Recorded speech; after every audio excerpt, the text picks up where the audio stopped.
Carved in stone, the Nabataeans from Petra to Rome. Long before Rome reached the Red Sea, the desert kingdom rose from the rock. The Nabataeans captured and stored water in the desert, carved cities into cliffs, mastered the incense trade, and left their mark from Arabia to the Bay of Naples. Today we will follow their trail from Petra to Hegra to Pozzuoli and beyond. First appearing in historical texts around the 4th century BC, the Nabataeans were a Semitic people of traders, builders, and engineers. From their desert strongholds, they controlled the incense routes in the Hellenistic period that eventually fueled Rome's appetite for frankincense, myrrh, and spices. And their language, Nabataean Aramaic. Their gods, Dushara and Alat. Their legacy, quite immense. Diodorus Siculus describes that in 312 BC, the Hellenistic ruler Antigonus I sent his general Athenaeus to raid the Nabataeans, who controlled lucrative incense and spice routes between Arabia and the Levant. He described the Nabataeans were Arabs, a numerous people. They neither sow grain, nor plant trees, nor drink wine, nor build houses, but dwell in the open air, leading a nomadic life. They bring the goods of Arabia and the spices and incense which they receive from those who bring them from further away and distribute them to merchants. They are very fond of freedom, and when enemies approach, they flee in the desert, taking their flocks with them, for it has no water and cannot be crossed by others. They are difficult to attack, for the land is a desert without springs, known only to themselves. Let's take a look at their principal city,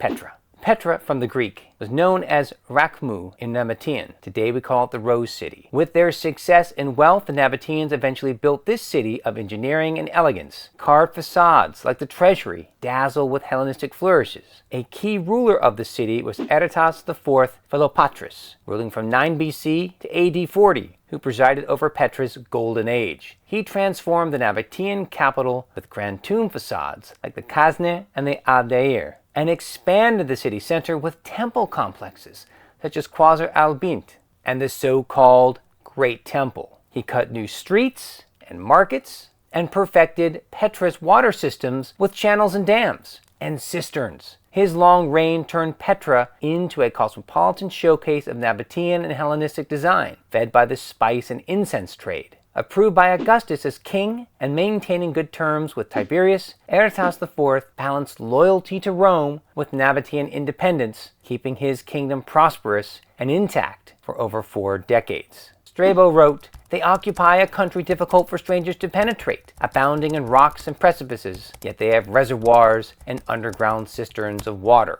Indeed, in the Arab desert, the Nabataeans truly mastered water conservation. They built dams, cisterns, and rock-cut channels, as we see here in the sea, that long pathway, almost a mile, leading into the city, to trap violent seasonal rains and funnel them into reservoirs, making Petra bloom against all odds. And let's talk about business. This wealthy city accommodated countless camel trains from the desert. It was a true oasis, and we can admire these reliefs depicting camels along the walls of the Sikh, and nearby urban development known as Little Petra also accommodated the caravans, thousands of camels at a time, laden with precious goods like incense, spices, and perfume. We can also admire these religious shrines. The gods protected commerce and rewarded the faithful. Processional routes were also cut into the cliffs for religious processions to the high place of sacrifice that overlooks the city. Piety and respect for their gods ensured success for centuries. In the central urban development, there were numerous piazzas with requisite temple spaces. The largest temple in Petra is the Qasr al-Bint, palace of the daughter of the pharaoh, a massive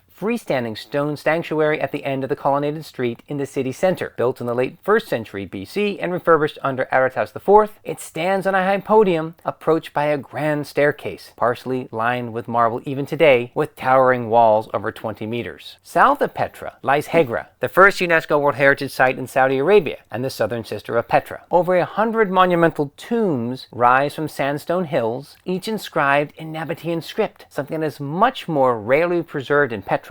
And some of these facades are also influenced by Roman motifs. After the Roman annexation of the lands in 106 AD, Hegra became a frontier post in the province of Arabia Petraea. Beyond Petra, Nabataean culture thrived at sites like Khirbet ed-Dari, where a full temple complex reveals local religious practices. Its architectural remains are on display in the National Archaeological Museum in Amman, and we can see the various local deities as well as their clear associations with many Greco Greco-Roman gods. In Wadi Rum, a famous valley cut into the sandstone and granite, there are preserved countless petroglyphs and inscriptions in Nabataean that track trade and worship across the canyon. This desert was never empty. It was inscribed, engineered, and alive. Now, if you want to experience this incredible culture and architectural history, be sure to check out unlockedrome.com. You can join yours truly, Darius Arya, for an adventure in March 1st to 10th, 2026. I'm going to some of my favorite places. The Theater of Ammon, Jerash. A Roman castrum totally intact. Crusader forts, the Dead Sea, early Christian sites, the red sand of Wadi Rum, and of course, Petra. See you in Jordan. Hit me up for questions.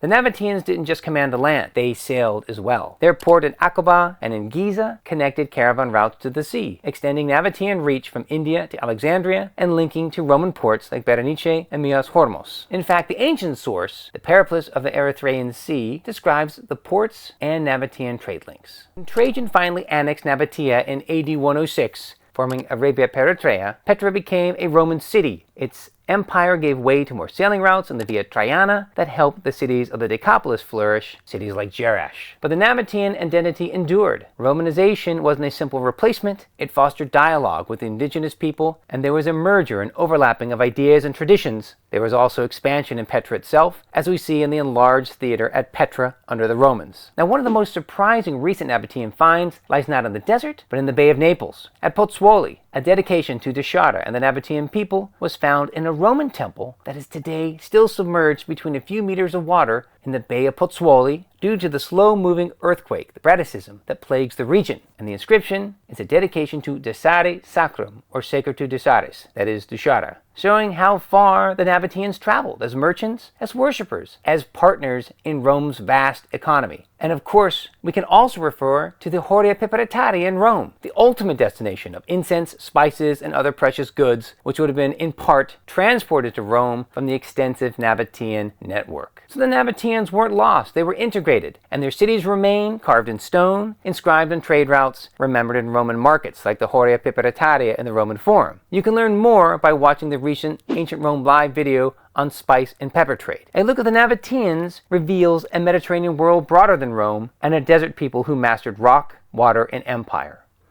If you enjoyed this journey through Nabataean cities and Roman connections, like and subscribe to Ancient Rome Live. Leave a comment below. What surprised you most about the Nabataeans?